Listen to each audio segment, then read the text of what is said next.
सर्वमंगल मांगल्ये शिवे सर्वार्थ साधिके शरण्ये त्र्यंबके गौरी नारायणी नमोस्तुते। नमस्कार दोस्तों, नवरात्रि उत्सव का ये 10वां दिन माँ दुर्गा और महिषासुर के भीषण युद्ध का अंतिम दिन था। इस दिन माता दुर्गा ने महिषासुर नामक आसुर पर अपनी जीत हासिल की थी।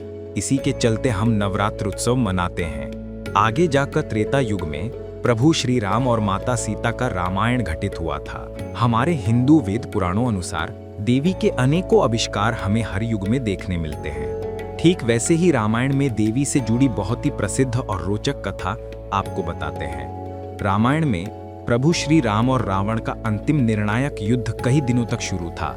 ना ही प्रभु राम हार रहे थे और ना ही शक्तिशाली रावण हार रहा था। ये युद्ध प्रकृति के दो विभिन्न प्रतिकृतियों का प्रतिनिधित्व कर रहा था, किंतु इस युद्ध में पूरी सेना नाहक मारी जा रही थी और ये प्रभु राम जी को बिल्कुल भी गवारा नहीं था। और फिर खुद श्री राम जी को आभास हुआ था कि इस विजय के लिए माता की दिव्य शक्ति के आशीर्वाद की उन्हें बहुत आवश्यकता पड़ने वाली है। मन के इस दुविधा में पड़े प्रभु राम जी ने आदि माया जगदम्बा की आराधना करने का निर्णय लिया और एक दिन युद्ध के पश्चात प्रभु श्री राम जी ने अपनी ही शिविर के बाहर यज्ञ करते हुए आदि शक्ति माँ दुर्गा की आराधना किए। इस युद्ध का उपाय जानने के लिए और रावण के वध हेतु प्रभु श्री राम जी ने अपने मन की सारी दुविधा माँ जगदम्बा को सादर किए।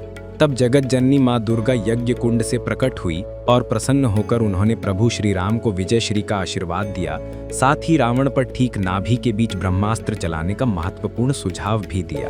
दूसरे दिन युद्ध में श्री राम जी ने माँ दुर्गा का नाम लेते हुए अहंकारी रावण पर ब्रह्मास्त्र चलाकर उसका वध किया।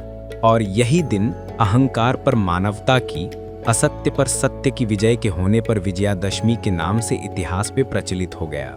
इसी दिन रावण का वध हुआ था। समाज के अलग अलग बुरे स्वभाव का रूप दर्शाने वाले दशानन के 10 सिरों का भी पतन होना जरूरी है।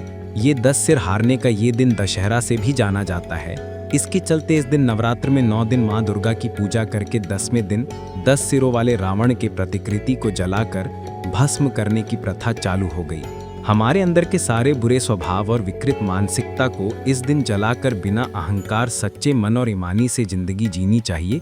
ये सीख हमें हमारा इतिहास देता है। आप सबको विजयादशमी की ढेर सारी शुभकामनाएं। हमारा धर्म, हमारी संस्कृति।